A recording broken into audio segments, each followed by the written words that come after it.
Naku, ubos na yung bigas na binili ko nung isang araw.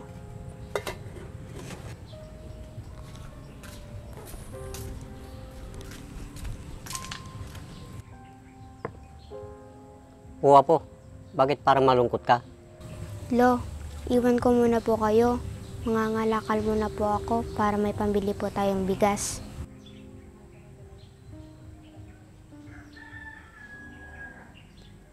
Wala na naman pala tayong sasayang po. Pasensya ka na kung hindi kita matutulungan. Ano ka ba, Lo? Kaya ko naman po. Imbis na nag-aaral ka po, hito ka, ikaw ang bumubuhay sa akin. Huwag niyo po isipin yun, Lo. Ayos lang po ako. Nagpapasalamat ako sa iyo, Apo, dahil hindi mo ako iniiwan. Di po yung mangyayari, Lo. Kayo na lang po yung meron sa akin. Mahal na mahal ko po kayo. Maraming salamat, Apo. Sige po, Lo. Dito muna po kayo. At tutuloy na rin po ako.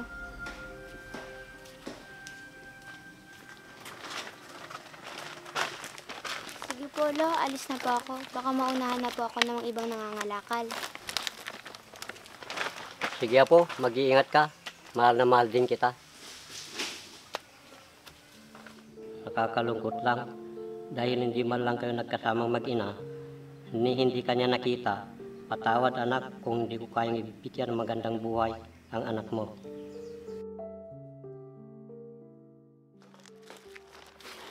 Naku, papasok nga ako magdadasal.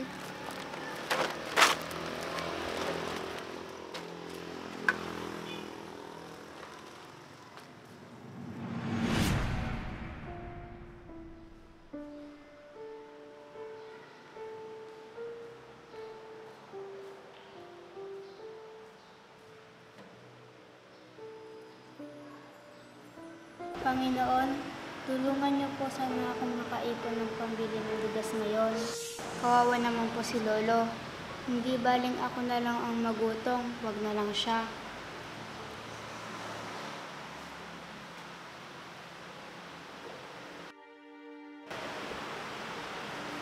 Kamusta po kayo?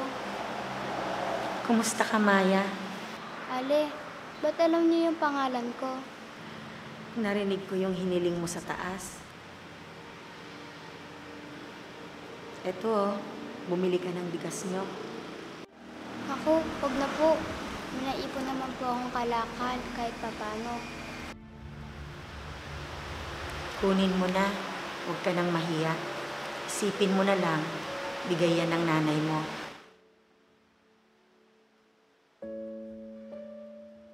Ale, sila. Saan kayo nagpunta yun? Di man lang ako nakapagpasalamat sa kanya.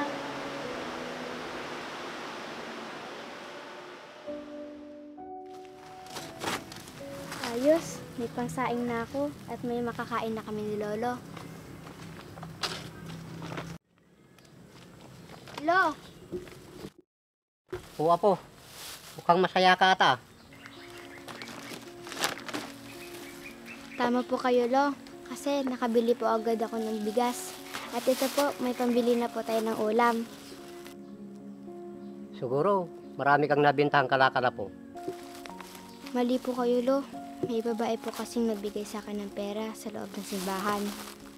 Bakit po tinanggap, Apo? Hindi mo naman siya kilala. Ayoko po sana tanggapin, Lo. Pero pinilit niya. Nakapagpasalamat ka ba sa kanya, Apo? Hindi nga po eh. Bigla na lang po siya nawala kanina. Sino kaya yun? Nagpakilala ba sa'yo, Apo? Hindi nga po. Pero natatandaan ko po yung mukha niya. Maganda kung ganun, Apo. Para pag nakita mo siya, makapagpasalamat ka sa kanya. Tama po kayo, Lo. Oh, anong pinag-uusapan niyo maglolo? Oh, ikaw po pala, Ate Marga. Oh, ito, nagluto ako ng masarap na ulam. Magsaing ka na makakain na kayo ni Lolo mamaya. Sige po, Ate. Salamat po. Maraming salamat, Iha, sa walang sawang pagtulong sa amin ng apo ko.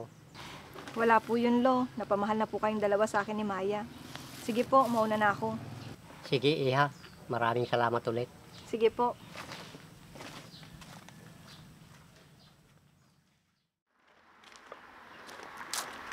Pasok muna ako para makapagdasal, para may pambili akong gamot ni Lolo.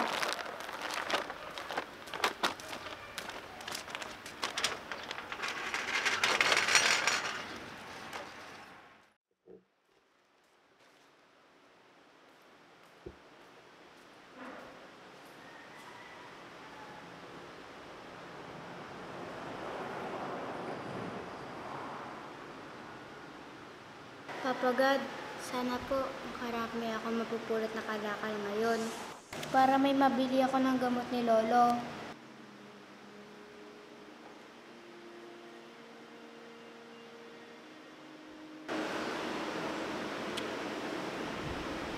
Andiyan po pala kayo. Pasensya na po kung hindi po ako nakapagpasalamat sa iyo noong nakaraan. Hinabol ko po kayo pero di po kita nakita. Ayos lang yun, anak. Naiintindihan kita.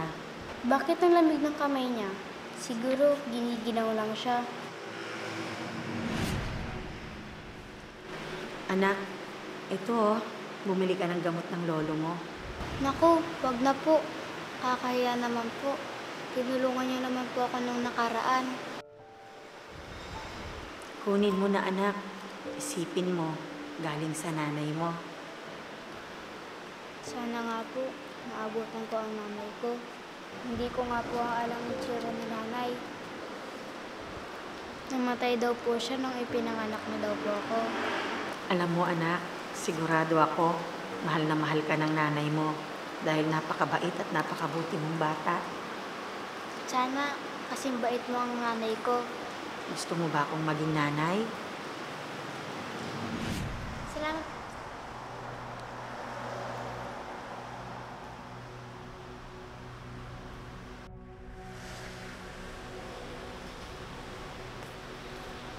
Nasaan na yun? Hindi na naman ako nakapagpasalamat sa kanya.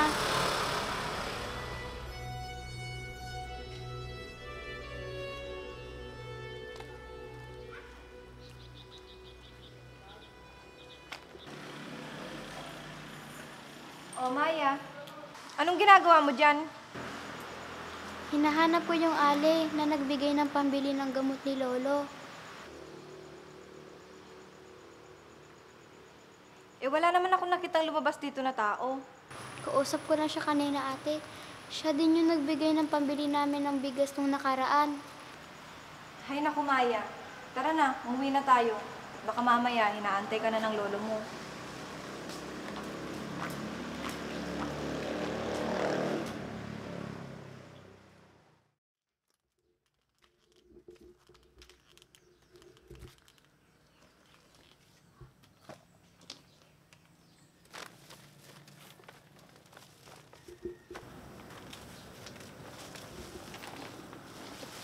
Lo, ito po oh. May tinapay at gamot. Oo, Apo. Bakit ang dami naman yata nito? Saan ka kumuha ng pambili mo? Naalala niyo po yun, Lo? Nabigay sa akin ng pabili ng bigas nung nakaraan. Oo, Apo. Huwag mong sabihin, Opo, Lo. Siya po yung nabigay sa akin ng pambili. Ayoko po sana tanggapin, Lo. Pero sabi niya, isipin ko na lang na nanay ko siya. Hindi na naman po ako nakapagpasalamat sa kanya. Pero alam niyo po, Lo, ang bait niya. Apo, maligo ka na at magbihis na. At saka tayo kakain. Sige po, Lo.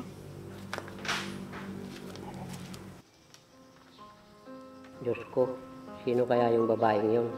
Alam kong sabik sa isang ina ang aking apo. Ngunit, sadyang napagkaganyong sinaghiwalay ang mag-ina.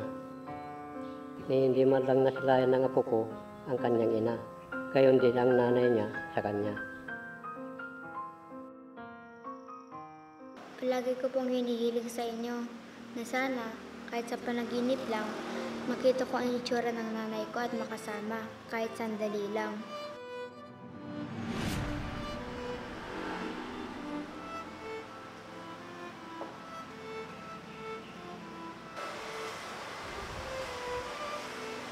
Sinadya ko po kayong hintayin para makapagpasalamat ako sa lahat ng itinulong nyo.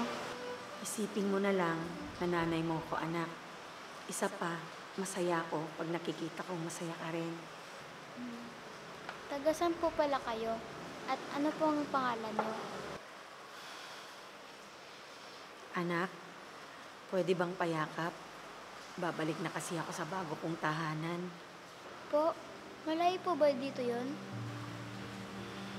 Oo, anak. Malayong malayo. Pakiramdam ko po, yakap-yakap ko po ang nanay ko ngayon. Mahal na mahal ko po siya. Mahal na mahal din kita. Ale? Ale? Ale?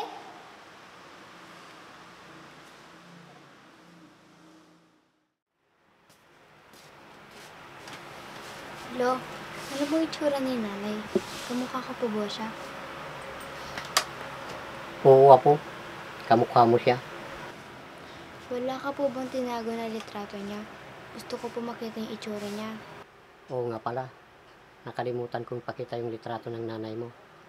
Simula bata ka, ni minsan, hindi ko pa naipakita sa'yo. Sandali lang po at kukunin ko.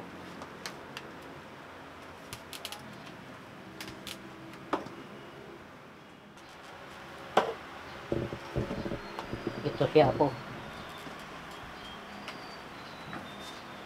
Lolo, siya po!